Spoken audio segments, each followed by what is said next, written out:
Patayin ng Slaughter Fiend, rank S+ quest si Earl Zebra ay natutuwa sa pagpapahirap sa mga alipin, tulad ng half-human half-demon individual, bumili siya sa slave market ng parang mga laruan, ang half-human half-demon individual, na nawala ng isang taong naging koneksyon niya sa slave market, na nag-transform sa Slaughter Fiend. Patayin niyo ang galit na monster na nagnanais na patayin ang lahat ng tao, ang Slaughter Fiend, malinaw na kondisyon, kamatayan ng The Slaughter Fiend, clear rewards, Black Quartz Earrings. On failure, level -6, reputasyon sa buong kontinente -1,000. Sa isip-isip ni Grid na mas mabuti na alisin agad ang mga panganib na ganito, kaya gagawin niya ang quest. Pero ang nakakainis talaga ay ang ibang bagay. Sinasabi ni Earl Baboy na iwan nila ang pinto na sarado kung may emergency, kaya sabihin na lang sila kung tapos na siya. Sa isip-isip ni Grid na isang S+ rank quest, sinasabi sa kanya ni Lowell, Von, Reyes, at Faker ang kailangang sila magsama-sama para makumpleto ang isang mahirap na quest na ito. Sinasabi niya sa kanila na dapat niyang tapusin ito mag-isa. Sinasabi ni Grid na pinag-alala niya siya sa pagsasabi ng mga hindi kailangan. Kung gusto niya mag-relax, ang magandang gawin ay basahin ang ginawang sulat ng kanyang wife. Miss niya na ba siya? Iniisip niya kung tungkol saan ito ngayon. Sinasabi ni Irene sa sulat na mahal ko, palagi siyang nag-aalala tungkol sa posibilidad na masugatan siya sa isang mapanganib na lugar. At kahit na siya ay abala, sinusulat niya ang liham na ito sa kanya upang siya ang unang makaalam, mahal ko. Nagulat si Grid kung ano ang nalaman niya sa sulat. Sa real world, ang item sa kanilang agenda ngayon ay ang tungkol sa budget para sa set ng second international competition na gagawin sa Paris sa susunod na taon. SA Group Headquarters, sumisigaw at sinasabi ng naka-brown na buhok na lalaki na kalimutan ang agenda. Sagutin niya sila, bakit ang precious event ay ipinasa sa isang immature player na si Grid. Sa mga walang kwentang user na yan na nagpadala ng daan-daan na hate mail na nagbibigay sa kanila ng paninira sa kanila sa kanyang crafting. Sinasabi ni Sang Min Yoon na bakit hindi muna siya kumalma. Naiintindihan niya kung bakit siya kontra dito, kontra rin siya dito. Pero, kung i-check nila ang kanyang mga recent accomplishments, hindi lamang nag-improve siya sa mechanically, nag-improve na rin siya bilang tao. Mas mahalaga itong bagay, dahil na-approved na ng system. Nagpasya na ang kasalukuyang Grid na capable na hawakan ito.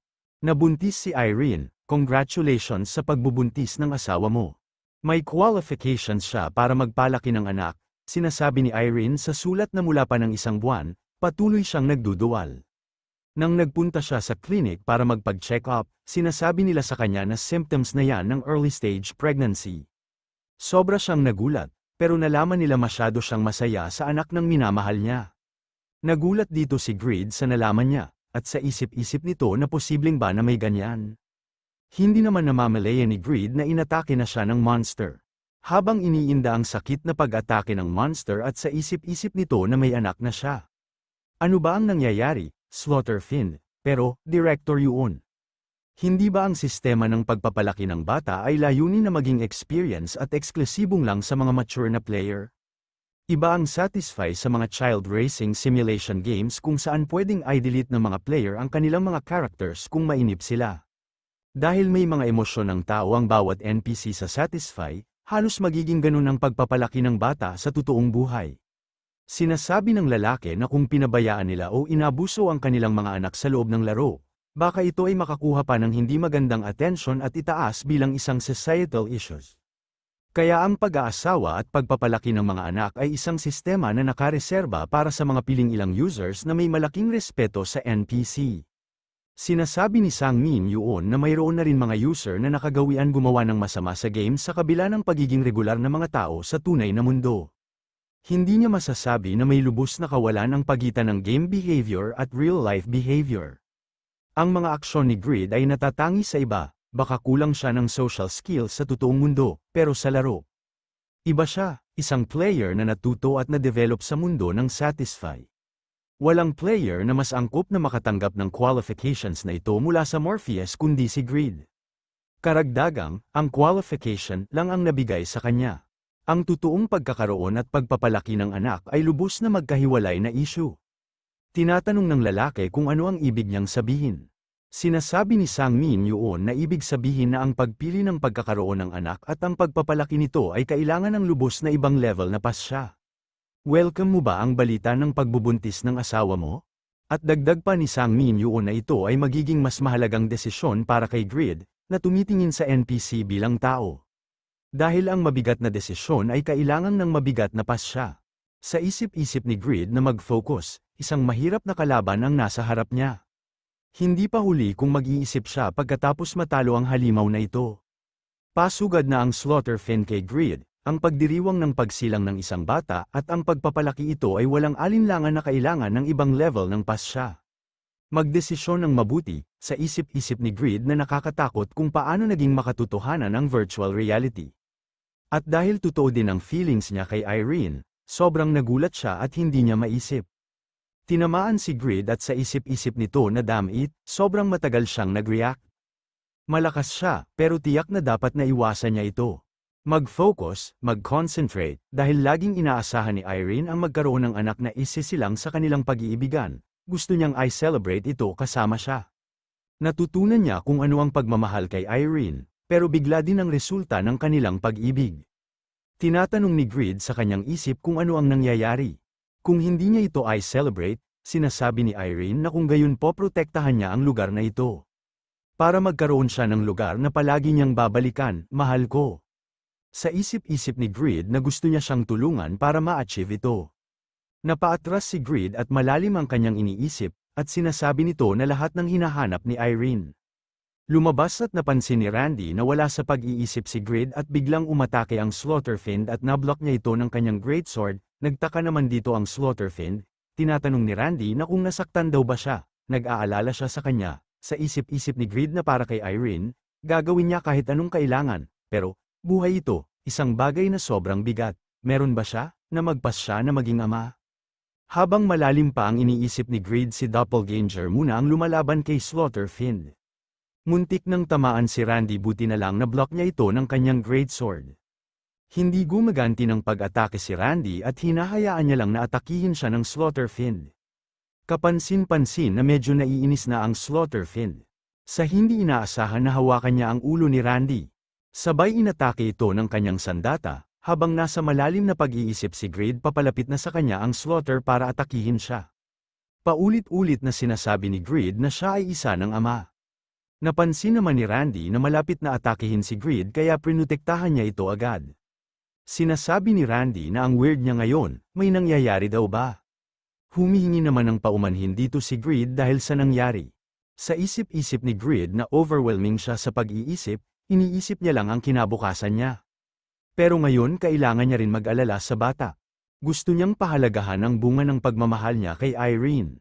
Pero, sapat na ba ang pagmamahal? Bigla na naman nawala sa focus si Grid, dumating si Randy para ma-block ang pag-atake ni Slaughter. Sinasabi ni Randy na parang hindi siya normal ang bagal niya. Kung wala siya sa focus, masasaktan siya. Naiinis naman si Grid sa pinaggagawa niya at sa isip-isip nito na totoo ang sinasabi ni Randy. Hindi niya pwedeng iwan sa kanila ang lahat, kailangan niya mag-concentrate. Nakaiwas si Slaughterfiend sa atake ni Randy at kay Grid siya mag-counter-attack. Nagulat dito si Randy at talsik si Grid sa counter-attack ni Slaughterfiend. Humihingi naman ng paumanhin dito si Randy kay Grid. Sinasabi ni Grid na hindi siya ang may kasalanan. Sa isip-isip ni Grid na si Randy ang nakikipaglaban. Dahil sila ay magkasama, binigyan nila siya ng pagkakataong umatake. Humigpit ang kanilang larangan sa pananaw, ang mga steel sheets ba na ito ay nakapatong mula sa labas dahil sa Slaughterfiend. Isinasaalang-alang na sila'y malakas para paglabanan ng kanyang lakas, dapat makapal ang bakal. Kung hindi ito mag-collapse, gumamit si Grid na pagma-sword dance. Tinamaan si Grid ng Slaughter at paatake si Randy sa likod. Sa isip-isip ni Grid na ang sikip dito, di niya masimulan gamitin ang sword dance niya. Ito ba ang dahilan kung bakit hindi rin ginagamit ni Randy ang skill niya? Sinasabi sa kanya ni Lowell na mahirap kahit 3 Overgeared Guild members. As expected hindi madaling kalaban ang Slaughterfiend. Yung eye patch na suot niya at ang mask, yun ba yung item na tinutukoy ni Lowell sa kanya? Regardless, nakakakilabot, ang kanyang mata ay nakalabas, natanggal ang kanyang balat hanggang sa puntong makikita ang tissue, at ang bakas ng pagtahi. Dahil lahat ito ay bakas ng torture, half human at half demon. Isang pag-iral na pwedeng maging tao o demonyo batay sa kapaligiran. Si Randy at ang Slaughter Fiend, may pagkakatulad ang dalawa. Ngunit eksakto kung saan ang dalawa sa kanila ay magkaiba ang mga landas. Naalala ni Grid ang araw na sinamahan niya si Khan sa sementeryo. Sinasabi ni Khan na talaga, maraming salamat sa pagsama sa kanya. Sana talaga naisipin din ni Oliver na kaluwagan niya sa'yo. Sinasabi ni Grid na hindi ba lahat ng magulang ay nagsisisi sa pamamaraan kung paano nila pinalaki ang kanilang mga anak. Huwag niyang masyado isipin yan, sinasabi ni Khan na maraming beses niya na iniwan si Oliver mag-isa para pumunta sa Smithy noong bata siya. Pero ang boy na yan ay kailanman hindi nagpakita ng kawalang kasiyahan sa ginagawa niya. Hindi niya pa alam kung may qualification siya para maging magulang, hindi niya deserve ang bata na katulad niya. Para sa naging magulang dahil sa pinanganak ang bata, hindi ba ang isang bagay na yon ay isang sakit na nananatili, kung siya lang siya na nakabantay sa kanya ng matagal, isang bata na dapat lumaki sa mas mainit na bahay. Inatake si Grid ng Slaughter at umatake si Randy para protektahan si Grid. Walang tinamaan si Randy at mabilis na nakapunta si Slaughter sa kanyang likod. At sinasabi ni Randy na ngayon na Grid, naghahanda na si Grid ng kanya pag-atake at sa isip-isip nito na isang demonyo na binuhay ng isang mabangis na Earl. Depende kung sino ang nagbantay sa kanya, ang paraan ng kanyang pag-unlad ay nagbago din. Ako ba ay handa na para magbantay sa ibang tao? Naramdaman ng Slaughter Fiend na may panganib na darating kaya inunahan niya na ang dalawa sa pag-atake. Sabay tinamaan si Grid at si Randy, sa isip-isip ni Grid na naulit-ulit, masyadong mabagal siya sa pag-activate ng sword dance niya dahil iba kasi ang iniisip niya. Patuloy lang umatake si Slaughter Fiend ng kanyang mga kadina at patuloy lang din tinatamaan sila Grid at Randy. Nakatanggap ka ng 3,450, 2,325, 4,250 na pinsala, sa isip-isip ni Grid na wala na siyang oras para ihanda ang sword dance niya. Nakuha ni Slaughter ang great sword niya, at paatake na ulit ito. Sa isip-isip ni Grid na ang kanyang mga pag-atake na walang sawang sinusubukan na tumagos sa kanyang mga depensa. Malapit na sa zero ang health niya, wala na siyang panahon para mag-heal. Kung direkta niya siya mat-ataman dito, hindi na siya tatagal at matatalo na siya. May lumabas at sinasabi nito na alam niya mabababa ang mga tao, lumitaw na ang lihim na sandata. Nilamon niya ang souls ni Slaughter Fiend, nagnakaw ka ng 1,831 na strength. Si Noe pala ang lumabas at sinasabi nito na sobrang unfocused siya at hindi niya na kaya matalo ang walang kabuluhan na bagay na ito. Simple ang maging pinakamahusay, sobrang pinapalaki niya ang mga komplikadong bagay. Nag-aalangan siya dahil tinitimbang niya ang mga kalamangan at kahinaan.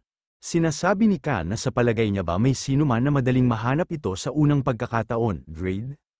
Balang araw, may kapartner siya at may anak, kaya magtiwala siya. Sinasabi ni Grid na hindi, ang kanyang partner ay hindi nabubuhay sa mundong ito, lalong hindi ang kanyang anak. Sabi niya mahirap magpalaki ng bata, kahit sa matanda na katulad niya. Sinasabi ni Khan na oo, naging failure siyang magulang.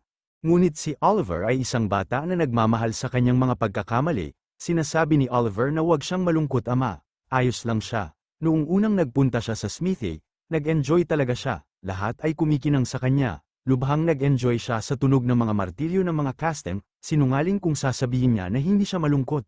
Pero, mahalaga ang lahat ng memories niya, walang perpektong magulang sa unang pagsubok nila. Ang puso niya ay puno ng magandang alaala, kaya wag niyang sisihin ng sobra ang sarili niya.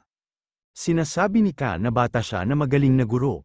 At mabuting kaibigan din, kulang siyang bilang ama, kung makita niya siya sa susunod na buhay, gusto niya siyang may akap ulit at ma-feeling ulit ang unang yakap niya sa kanya. Welcome niya sila at pro-protektahan sila ng lahat ng kanyang lakas, iyan ang unang hakbang upang maging mabuting magulang. Lumabas din ang mga Pavranium para madepensahan ang mga atake ng Slaughter Fiend, sa isip-isip ni Randy na may sapat na panahon. Grid, ang paghahanda, nakaramdam ng takot ang Slaughter Fiend sa papalapit na atake ni Grid, gumamit si Grid ng kill. Dahil sa impluensya ng Blue Orichalcum sa +9 failure, tumaas ng 30% ang attack power sa madilim na lugar, naka-equipped ang +8 Doppelganger's Greatsword bilang sub-weapon, dahil sa penalty mula sa two-sword style, 50% lamang ng attack power ng armas ang ma-applied. Sinasabi ni Noe na baka siya na ang pinakabastos at vulgar na bulok ng metal na alam niya, pero gusto niya kung paano siya simplistic, kaya magbibigay siya ng regalo, soul ingestion. Pansamantala na aalisin ang kalahati ng pinakamataas na stat ng target at ililipat ito sa iyong Panginoon. Cooldown, kailan mo gusto, tumaas ng 1,831 ang iyong lakas. Sa isip-isip ni Grid na masayang tanggapin sila at ilagay ang lahat ng kanyang lakas sa pagprotekta sa kanila. Ang sigaw ng Slaughter Fiend ay naghimok ng takot. Nakikita ng mahigpit na titig ng Slaughter Fiend ang kanyang mga kahinaan. You have resisted it, tinatanggap niya ba ang balita ng pagbubuntis ng kanyang asawa? Sa isip-isip ni Grid na kung ang simula ng magulang ay ganun lang. Tatanggapin niya ito ng open arms, tinatanggap mo ang pagbubuntis ng iyong asawa. Maaaring magdesisyon sa pangalan ng prenatal para sa iyong anak. Sa isip-isip ni Grid na ang anak niya ang una niyang makikita. Panalangin niya na ang maunlad na kapalaran at laging nasa tabi niya. Ginamit ni Grid ang Link Kill. Ang epekto ng Doppelganger's Greatsword ay na-activate na. Tumaas ng 20% ang pinsala mula sa mga kasanayan, na-activated na ang epekto ng failure. 5 beses mo aatakihin ang target, Holy Light Gloves effect ay na-activate, 5 beses mo aatakihin ang target, sa isip-isip ni Grid na magiging mas magandang tao siya sa kinabukasan, sisiguraduhin niya, upang itaas ang buhay na nasa kanyang braso, magkita silang, masaya, jackpot, naging ama na si Grid, sinasabi ng mga official ng a group na ang pangalan ng prenatal ng bata ay jackpot, ang bastos na ito.